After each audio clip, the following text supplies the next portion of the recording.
morning or afternoon, depending on which side of the pond you're on. It's another special Sunday conversation edition of Across the Pitch. We're the soccer show for people who think wham is a word they used on the old Batman TV series. Wham, pow, kablamo. Of course, if you watch those old Batman TV shows, you know it was a children's show and they didn't want to show the punching and kicking and violence, so when Batman would punch somebody, they would cover up the screen with some kind of word like wham or pow. But the reason that we're bringing this up, of course, is if you followed the show, you already know that Wham is the sponsor of Accrington Stanley. And today we have an extremely special guest. And when I say extremely special, when we started the show, we kind of had a short list where we said, we'd really like to have this guy on the show eventually. That's right. And this was a guy that was number one on that list. He really needs no introduction. But I have to give him one, though. Give him one. Well, on this morning's sit-down show, we suffer from allergies, plus we learn about boutique Northern England beers. And Aaron, plus, of course, we speak to the gaffer, the classiest guy in the league. His name, of course, is Andy Holt that we're talking about. He is the owner and chairman of Accrington Stanley, as well as the founder of Wham, the plastic box company from England that we'll talk in a little bit more detail about. And before we do jump into that interview, I did just want to take a moment to make a quick announcement while we are on the Accrington Stanley subject, as we have one of the most famous people in all of Accrington joining the Across the Pitch team.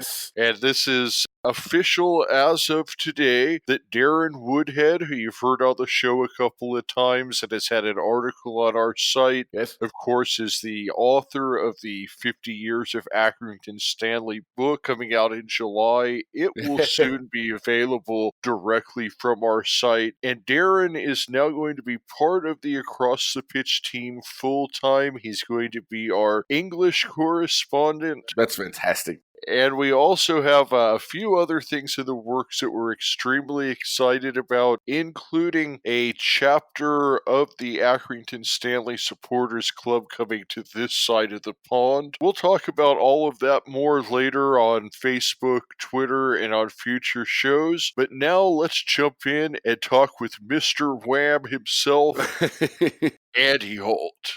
Good morning or afternoon, depending on what side of the pond you're on. We have an extra special guest today, and when I say extra special, I mean extra special. He's 100. We have with us today the owner of Accrington Stanley and founder of Wham, Andy Holt, and we could not be more excited to have Andy. Welcome to the show today. Welcome, Andy. Cheers, thank you very much. Good afternoon, it is here. Yeah. The time difference kills us sometimes.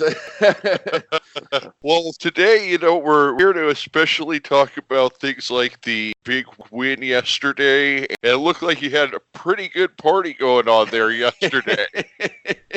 Big relief. Great to see you get those final points that you needed to stay up in the league. And tell us a little bit about that to start off with. Well, I mean, it's crucial that we stayed up because, the funding that falls away as you fall down through the leagues it would be a disaster for our club at this point in time. We have a lot of projects on the go now as we redevelop the stadium, build a new training pitch and whatever. So we found it particularly difficult to get over the line this second half of the season. And when things aren't going for you, bad runs, they can go on and on for no good reason, and things do go against you.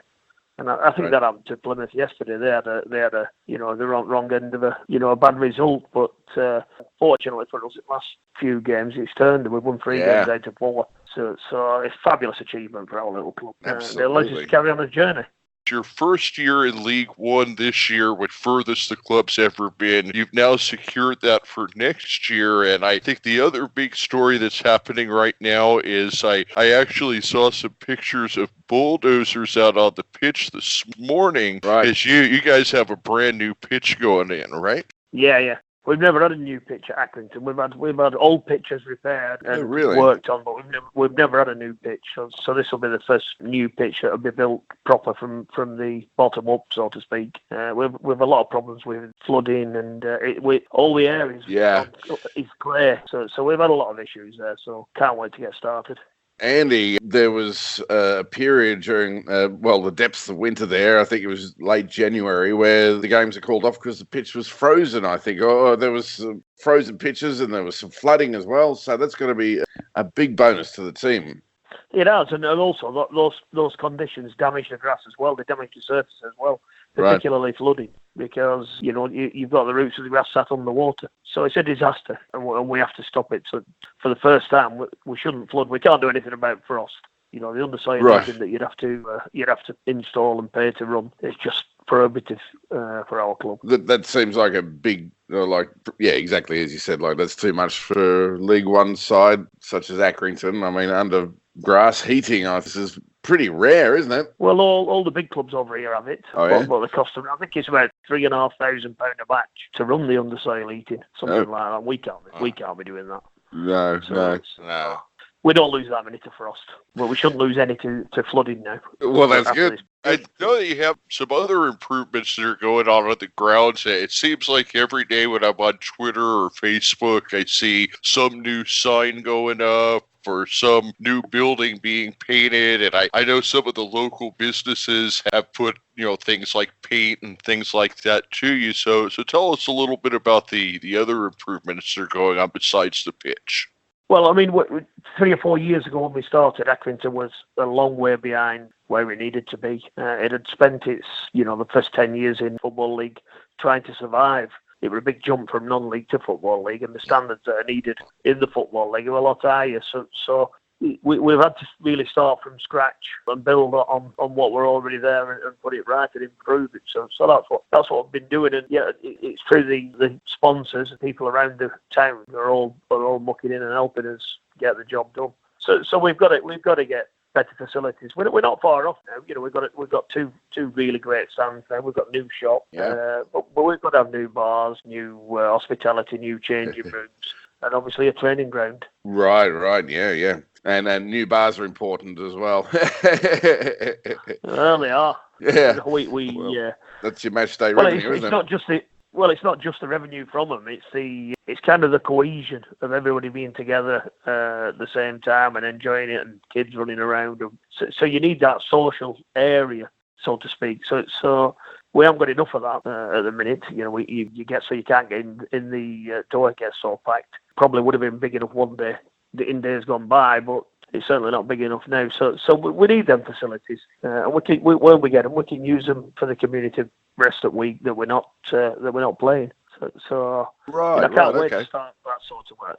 You do have a growing fan base every year, and especially getting to League One, staying in League One, that's going to continue to get the team a little bit more exposure. But before we get too far into football, one of the things that we wanted to talk to you about first is the company that you founded, which is Wham, the team shirt sponsor and stadium sponsor. And one of the things that we love about supporting Stanley is, of course, having your company, which is a company that we really admire on the front of the shirt. So tell us a little bit about Wham. Well, I set it up in 1999. It's a reasonable sized business. It turns over around 50 million sterling. Wow. 50 staff, and it's grown really well over the last 20 years. We manufacture housewares and garden wares and bakeware and enamelware, steel products. It's not just plastic. So we've got quite a diverse range of products, and we sell them in 73 different countries and growing. In fact, we're selling in the States. We deliver to your neck of the woods, to places like the Container Store and Home Depot. We call it Home Depot, you call it Home Depot. But, I'm with you on that, Andy, by the way, mate. You say tomato, I say tomato. But yeah, we supply companies like that. It's a great little business. It's one I'm really proud of, and it's one that it's been one of the biggest challenges of my life to get it going and get it to a point now where it don't run itself, but we've got a great team and a great bunch of people there that make life a lot easier for me and do give me time. Based in Iburn, which is the area where Accrington's based, and that's why we share the same council, and that's why I got involved. One of the reasons why I got involved in Accrington. The people of the town and the council and the local leaders of the town have been so supportive with me over the last 20 years in my business. Putting a bit back into it doesn't feel like a bad idea. It doesn't feel like it's too onerous. Andy, you famously mentioned that you never wanted to run a football club, but you bought Accrington Stanley anyway. There's that story where you attended your first game and they ran out of beer. So was that the moment you decided to buy the team? What not really. We as a business in the area, we were always being approached by people that want sponsorship for this, that, one thing or the other. Mm-hmm. And we were approached by a chap called Murray Dawson. We're trying to help the club find people to back it. Right. The club was struggling. And we, after much persuasion, we agreed to back Accrington with a sponsorship deal worth £200,000 yes. over 3 years. And it wasn't... Didn't even want to sponsor it particularly. Never mind take a big stake in the club. But we did, and then I went to the first game I went to. It did run out of beer. They couldn't afford to pay the bills. They weren't paying the bills. They weren't paying the players. And I was approached by the chairman, Peter Marsden, who said, "Look, we're struggling here, and we can't pay wages. Is there anything that you'd be prepared to do to help out?" And I said, "Well, look, how much are the wages?" And he said, "We're £100,000 a month." So the wage bill that had been missed were £100,000. So wow. I agreed to pay that and said I'd have a look at it over the next month and then make a decision. If I decided to get in, then fine, and if I didn't, they could consider that a gift, and I'd walk away and leave them to it. Right. So I kind of walked in blind. It wasn't deliberate, and I think this happens a lot of times. Your life takes you down different paths.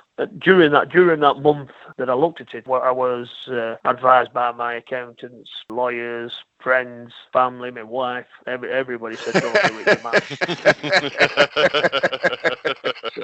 And I'll be honest, they're right. It is mad to run a football club. But you've got to. In that month that I looked at it, the club, the finances were far worse than I expected. Contract situation with the players were far worse than I expected. In fact, everything that I looked at was worse than I expected. Apart from the really key things about football, and that is what it does in the community. The community trust, the disabled and kids, and deals with things like drug-related issues and sexual health and teaching kids to kick balls, and all sorts of things, and social isolation of pensioners. They do a hell of a lot of good things, and then we had the academy, with 8 to 9 year olds all the way through to 18, all learning the trade, on a more skilled basis with some really top quality football people that are teaching them. It was kind of that I didn't want to see go.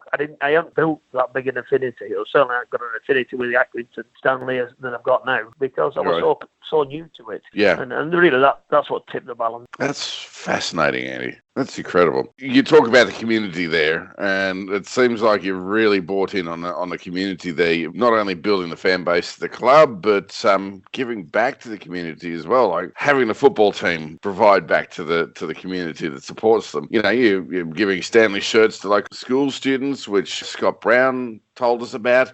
We think this is a fantastic program. What's happening there with those shirts? When I got involved in Accrington Stanley, things have gone to such a degree, really tight financially, that I thought they weren't doing enough on the long-term business plan. Right. So I think in any business, you've got a short-term, medium-term, and long-term business plan. And when I'm walking around the town, I'm seeing kids with Burnley shirts, Blackburn shirts, Man United shirts, Liverpool shirts, but I weren't seeing any with Accrington shirts on it. And it stood out to me that we were missing a trick. We all got together and we decided that there'd never be another 8-year-old in Accrington that doesn't own an Accrington Stanley shirt. That's fantastic. Yes.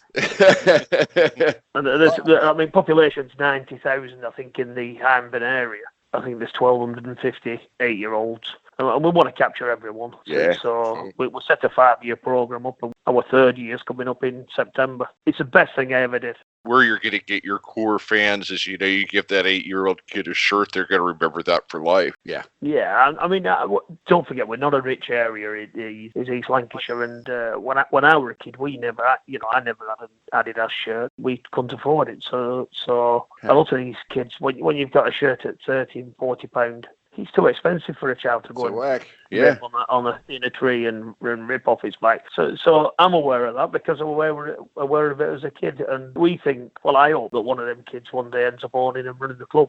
I think Fantastic. That'd be great if that's how they got into it in the first place. And then in 20, 30 years, they end up playing for the club or running the club. That completes the circle. But that's a long-term plan, and obviously we've got to do the short-term plan of attracting people to the club. I mean, with a message, which is why I ended up on Twitter, because they've got to understand what we're trying to do and why we're trying to do it and how we're going to do it and feel part of the journey. And that's same in any business, to be honest. That communication in any business, if you want to succeed, you've got to get the message through to the people that are actually stakeholders in it.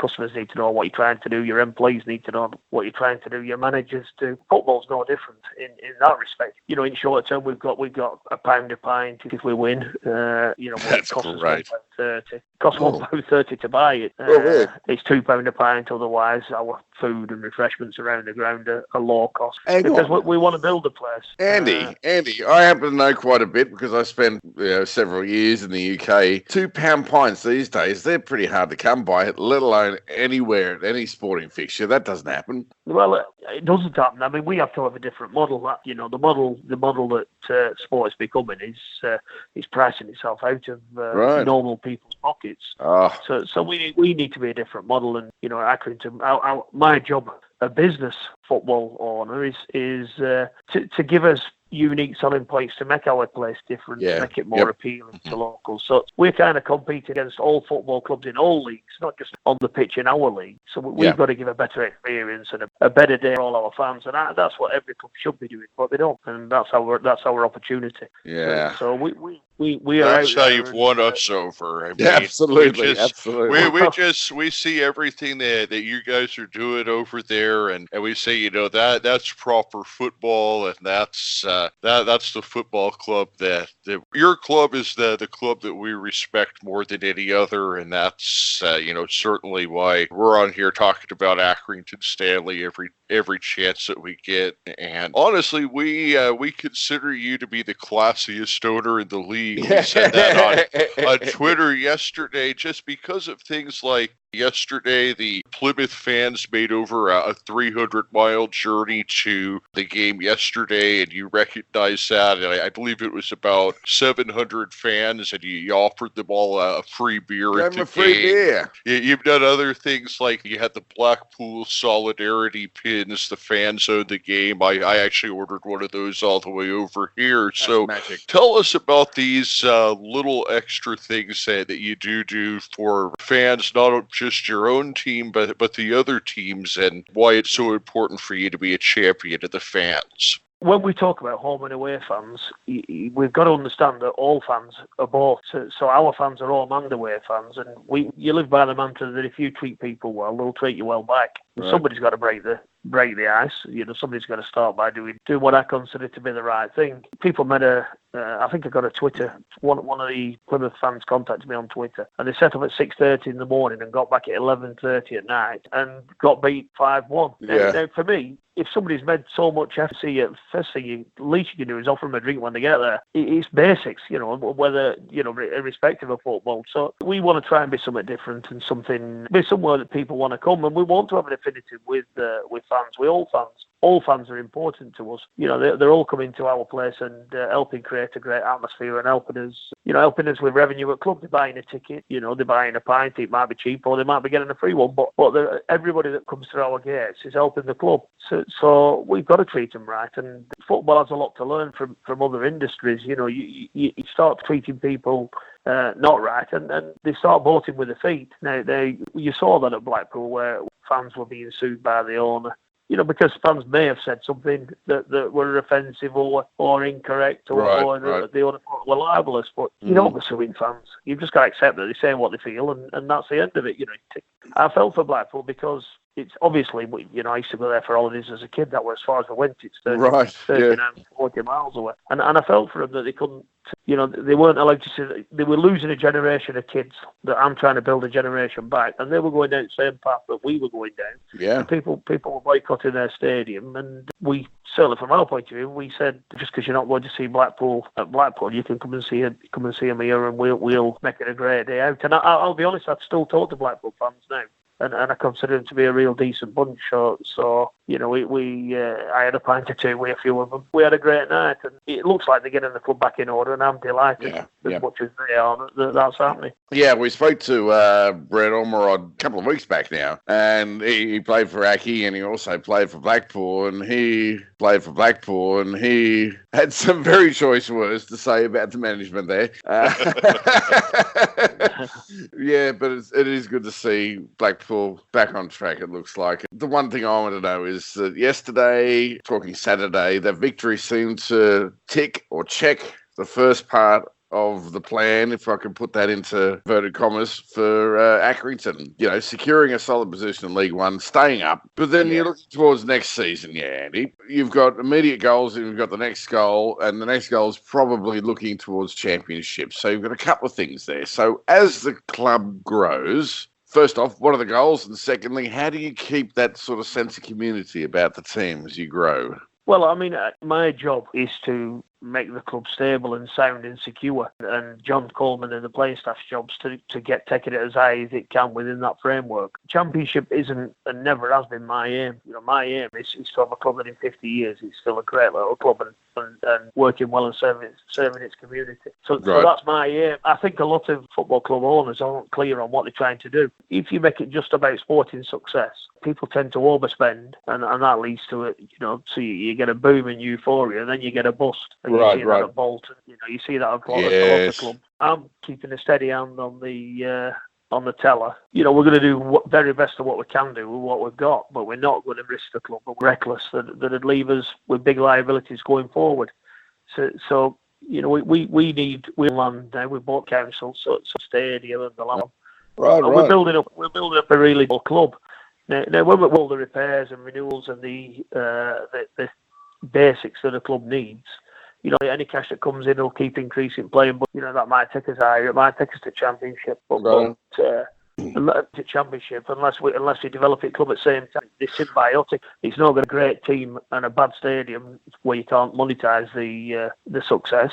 And it's not going to have a great stadium and a bad team where nobody wants to come anywhere when we load them over it. So I think you've got to take them both forward at the same rate. And that's so. I'd say the facilities are still catching up to the abilities of the management and the footballing side, but we are catching them up fast. I'm certainly proud of how we're going. If we get to championship, same will apply. We wouldn't overspend, and if we do as best with what we had. It's been a bit of a theme on our show recently, Andy, that we've noticed this. Oh, okay, we're going to have to do it. We had to ask. Okay. Yeah. We have a segment of our show from time to time called Cheesed Off. Cheesed Off. Where we go for a couple of minutes about something we're cheesed off about, yeah? So, I'm going to limit you here, okay? You've got 5 minutes, all right? And I'm going to set the timer. We know what cheeses you off. We've seen you on Twitter, and it's concerned for many fans of clubs that are in financial strife. So, tell us about what's wrong with the structure in the EFL, and how do you change it? How can things be done better? The biggest problem is the pyramids managed by different organisations they're effectively private bodies, private businesses. You get that situation where everybody is doing what's right for themselves, but collectively you get a bad result. Right. So you've got the Premier League doing what it wants for itself, you've got EFL doing what it wants, and you've got the National League doing what they want. That effectively breaks the pyramid up. It's broken up into separate units. So you don't get a cohesive plan, and the gaps then between each league are massive. You can't go up and down that pyramid now without risking financial distress. It really annoys me that we've got a situation where you kill your club by getting too much success. Right. The damage is it's safer to stand still and do nothing. For Accrington, it's safer to stay at mid-table League One now forever. There's been no risk for it. You can get out, you can manage your budgets, and you can keep the club sustainable and well run. But if we went up to Championship, when you go between, put a bit of numbers on it, when you go between League One and Championship, your income from the TV deals or whatever jumps from 1.4 million to shy of 7 million. Wow. Now, if we went up and spent that 7 million and then came back down, the contracts we wouldn't be able to get out of with players would cripple us. We'd have £4 or £5 million of losses when we came back down, and I wouldn't sustain that. Right. So going up is easy, but it's coming back down that kills you. Right, yeah. The financial structure creates distress, and it really annoys me that we have an heritage of clubs that are, like Notts County, the oldest club in the world, I think it is, or one of them, Yeah. in 1865, when Queen Victoria were a girl. Right. And we've got Bolton, that were a founder member of Football League, Yes. and Accrington. And we're happy.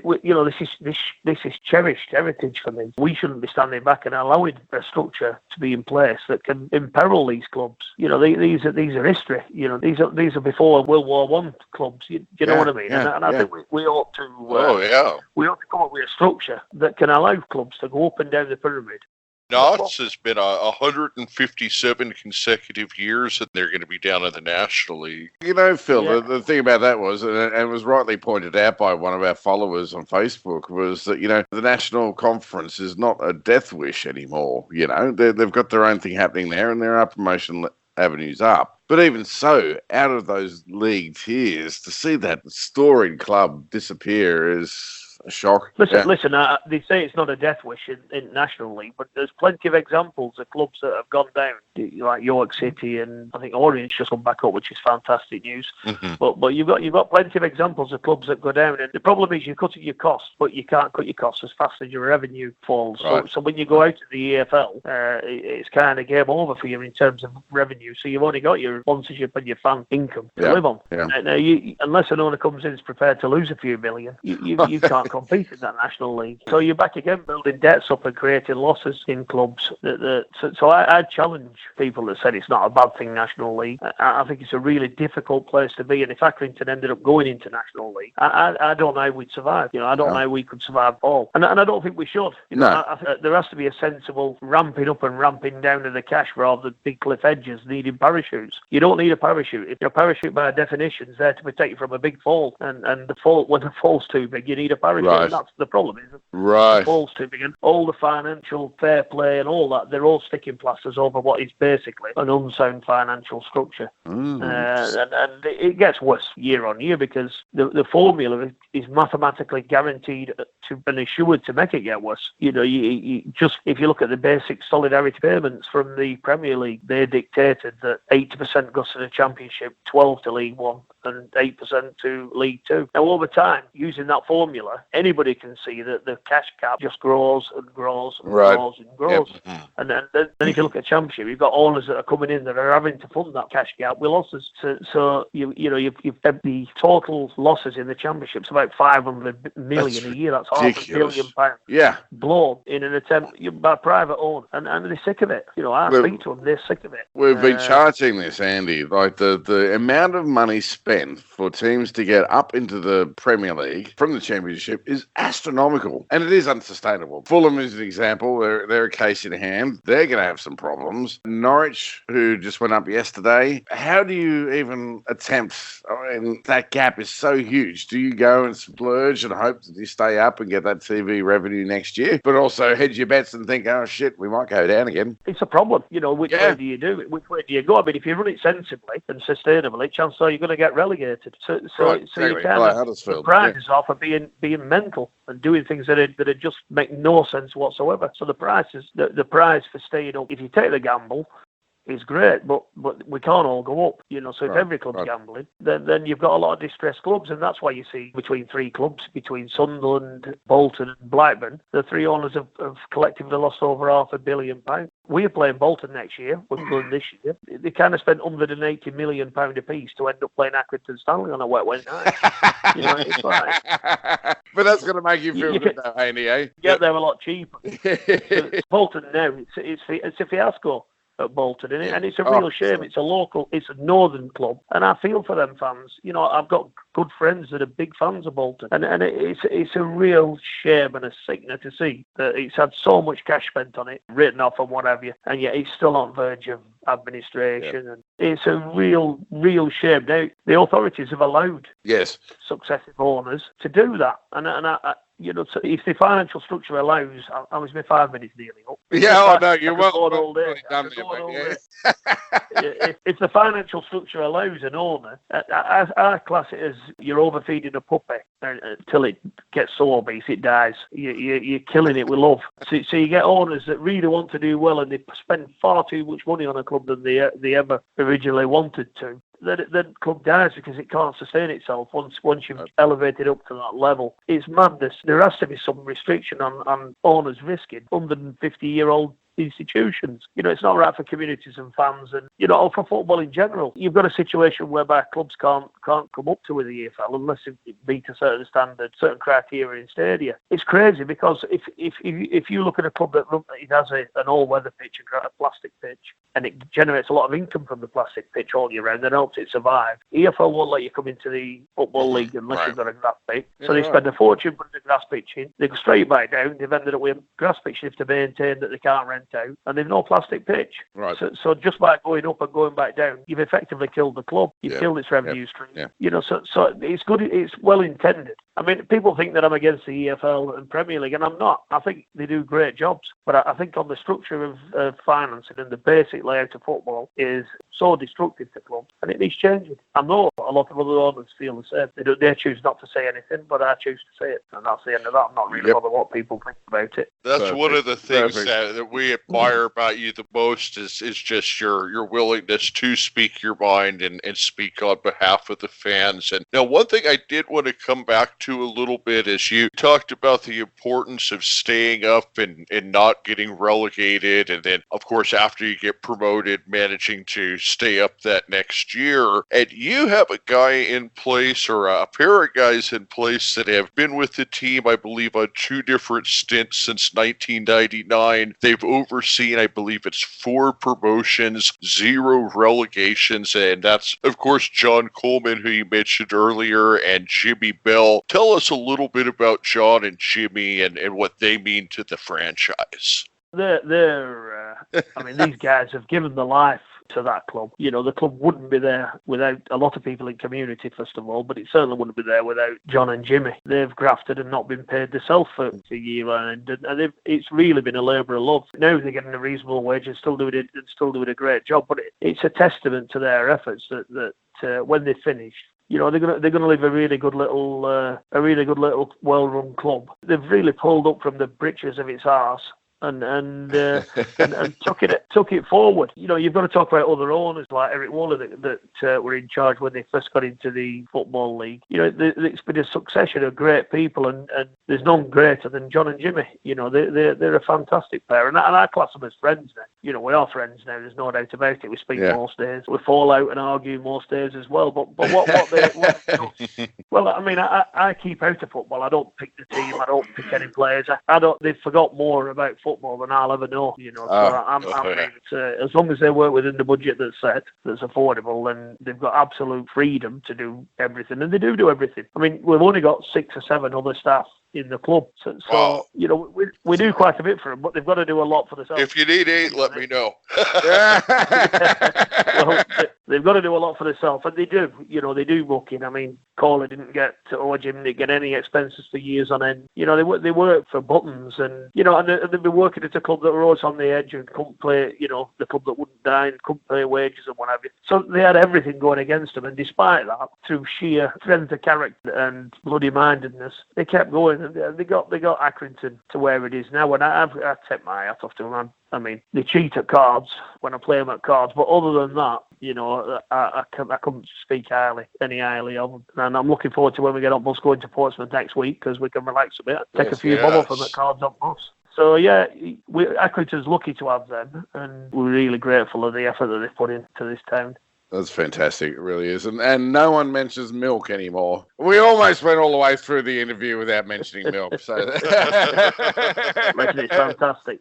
I mean, just one final thing. I mean, I have to when I do anything, the question is why am I doing it, and what am I trying to do? What am I trying to achieve? And I think football needs to ask that question. Yeah. You know, I know what I'm trying to achieve. I know I publish why I'm doing it. I publish what I'm trying to do. I publish how I'm doing it, and that invites not only criticism. It invites people to give you other ideas, and there's, you know, by being so public with it, our fans have told me better ways of doing things that they value, that I were out of sync with them. You know, what I wanted to do and what they wanted were two different things, and what they want is far cheaper, and they're happier. Why would I not listen to fans? And you know, and if I'm not doing it for community, and I don't expect to ever make any money out of it. So if I'm not doing it for community and fans, who am I doing it for? Am I doing it for a few players? Am I doing it because I like the EFL? No, I'm doing it because Accrington as a town needs to keep these institutions going. It needs it. It's part of its story. You know, we're a founder member of League, is Accrington in 1888, and it needs to stay there. That's what I see my job as being. When you run a football club, when I run my own business, Whatmore and Wham that you spoke about earlier, I run it for myself and my family. You know, I run it to make a profit, and if I make a profit, then I can spend it how I want, or I can reinvest it. I do anything I want. But when you run a football club, you don't. You run it for everybody, and you run it on behalf of, you know, you take your instruction from them. And I think that difference is where a lot of owners, they go wrong, because they run it as a business, but they forget the fact that the real stakeholders of the business are paying a ticket to come and watch it every week, and they've been watching 50 or 60 years. And if you forget that, then you kind of deserve to get a bit of stick. Yeah. I'll never forget that. They're giving me their instruction, and when they say it's time for Holt to go, Holt is going. And they'll get somebody else in, and that's how it should be. You know, that's how it should be. I might own 75%, and I only own 75% because I needed that to get the changes done that were needed. I didn't want to own a football club. I still don't particularly want to own a football club. But while I'm there, I like under their instruction and build them a club that the town wants and the people want, and that's what we're going to do. And when job's done, then, you know, we can shake hands and move on. And I can go back and have a few pints in bar and just watch a match and not worry about football clubs anymore. Oh, man. You have my hair on end, mate. I've got shivers because, oh, God. Can you take over Arsenal? The same principles apply in life from top to bottom. You've got to understand why you're doing it. I don't think the EFL, the FA, the Premier League really explain the why, what they're trying to do, and what the long-term strategy is, and how we're going to improve the game in long run. You know, it tends to be a lot of short-term, knee-jerk movements around, and I want to know what the 25-year plan is. You know, I want to know what's coming down the track for Accrington. I want to build a club that's 50 years still running and in decent shape. So I need to know what the framework, you know, and the problem is, you know, as I said, we stay in League One. You're only certain of that cash solidarity income for 1 year. You go down to League Two, you know, it's lower. It's about $500,000 lower. But if you go down lower than that, it disappears. Yeah. And Accrington can't survive without it. You can't generate enough cash out of a working class town to put a team out that can compete at these levels. You know, so we can't afford to lose that income, and it's crucial. Staying in League One means that I've got 2 years of income that I can be sure of, and it means I can plan for 2 years. In my own business, I plan for 10 years. Yeah, right. You know, but that's where we are. That's fascinating. That's absolutely fascinating. You said you're going to step away from the team one day, and when you do that, what do you want your greatest accomplishment to be? Well, my greatest accomplishment, Accrington's going to be a fantastic achievement for me in my life. It was a challenge that I didn't expect to take on, and at first I didn't enjoy it, but I get a real sense of satisfaction out of the work that we're all doing there. Not just me. I lead them, but I don't do all the work. In fact, I don't do hardly any of the work. In fact, I don't do much work at all. But I get a real sense of achievement, and it's great to see kids firing around the stadium every Saturday. And you know, you got people that's been there 50 years saying it's, you know, the club's never looked in as good shape. You know, we're feeling really happy about it. I get a real sense of satisfaction, and that's enough for me. You know, I don't need anything else. Right. I just need to feel that I'm doing a worthwhile job, and while I can, I'll do it. There'll come a time when I've done all I can do, and it'll be time to move on, and they'll tell me. I'll be proud of having played a little part in a club that's been around since 1888. You know, it'd be... I'm fortunate, I'm lucky to have been a part of their journey. Now, that journey has to carry on. There'll be other owners after me, but the supporters will still be there. Some of these kids that are getting shirts at 8-year-old, they'll still be coming at 78-year-old. Yeah, you know what exactly. I mean? Exactly. Yep. They're on the long journey. You know, I've just driven the train for a short time, and I will do a good job. You're doing fantastic job, and like I said, we can't say enough how much we admire what you're doing at Accrington. Like you said, it's looking better than it ever has before. All the construction that's going on, of course, the new pitch that we talked about earlier. But perhaps most importantly, we have seen that at the stadium bars, there is actually you make your very own Accrington Stanley beer. And we have been wanting to get some of this beer over in the States, and nobody's been able to help us out. Can you help us get some of the Accrington Stanley beer over here in the States? I'll ask the supplier. Listen, it's the future. You've no decent beer in America, that's for sure. The one thing you're short of over there is decent beer. That is one thing you are desperately in need of. So I'll ask the guys at Poland Brewery that produce it for us if there's any way they can get some over to you. If you bang us your address on an address on my Twitter messages or whatever you call it, I barely understand Twitter. If you bang it on there, I will have a word with them and see if it can happen. I'm not sure you'll get it through customs though. Not because it's an illegal substance, but because they'll probably want to drink it, being the perfect piece of beer in America. Well, that would be fantastic. I tell you what, if ever you're in Arizona, you happen to find yourself over here, Andy, I'll buy you a beer. How about that, hey? I think you'll have to bring me home. I think you'd be honestly surprised. Not that we're a craft beer show here. We'd be across the hops. No, I'm joking. It's an old joke I share. When I go to Chicago exhibiting at the International Exhibition in March, which was March every year in the McCormick Centre. It's a tradition that I pull my face at some of them beers over there. Take a note, it's only a joke. I'm not saying it's all bad. Just not as good as ours. I think it's akin to making love in a canoe, is what you say over there, isn't it? Yeah, on rapids. Eddie, it's been a pleasure talking to you. Yeah, Eddie, it has been absolutely just amazing to be able to talk with you, and thank you so much for taking the time with us. And we wish you tons of luck going into next season. And we're gonna keep putting the word about Accrington Stanley out here at the States. And the one thing that we did want to do is, if you just wanted to tell our American listeners where they could find your Wham products over here in the States one more time. Yeah, we sell the products in Home Depot occasionally on promotions, and in the Container Store, which is I think it's about 50 odd stores over there, big stores. The Container Store. And we've got a couple of others. I'm trying to remember the name. Is it Menards? Menards, yes, that's in the Midwest. Yeah. So we have a lot going on out there, and hopefully you'll see them more and more. I got a tweet of somebody in India this morning saying that they saw our products in India. So it's fantastic that from little little beginnings, anything can happen. So I've been extremely fortunate. I appreciate your time. I appreciate anybody that buys any products, and I appreciate anybody that helps us build the Accrington Stanley Club up and let it keep its rightful place in history. So it's much appreciated. Well done. You're very welcome, and thank you so much for coming on the show.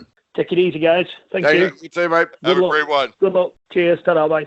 All right, ladies and gentlemen, that was the wonderful Andy Holt. And I tell you what, he's not short of a story, and he's certainly smart guy. And I'm also going to say he certainly knows what he wants out of a team, doesn't he? Like I just find that, he's just, the way he's operating that club is exceptionally smart. And, he knows that he's not going to be able to bust into the big time with big money, because that's not how he's running his club. And I think that's a fantastic way of running a football club, don't you, Phil? Well, absolutely. And he's certainly a guy that's done his research. Like, for instance, one thing that was really impressive to me is, for instance, when the heated field topic came up, he automatically off the bat, he knew, okay, this is something that costs $3,000 a game, or excuse me, 3,000 quid a game if you're going to run this. So he's done his homework, and he knows before he invests in something in the team that it's something that the team can afford. And that's why so many of these teams out there are getting into problems, is because they go out, they bite off more than they can chew. They put in the heated field they can't afford. They buy the center back that they can't afford, Yes. something like that. Where Andy, he's out there, he's looking to invest in the things that are going to make a profit for the club. Like he said, well, we're going to make a bigger bar because that's what makes us most of our money, Yeah, I was very impressed with that. It's almost like he's growing the club organically. He's not investing bucket loads of cash into the club. He's doing it sustainably, and that's probably a model for other teams to go and have a look at, I'd say. Andy, we can't thank you enough for taking the time to come on our show, and we're going to continue, like we said, to do everything that we can to spread the word about what we think is the model franchise in all of England, the most famous minnow team in the world. Absolutely. Biggest little club in That's the the one. world. The biggest little club in the world. Yeah.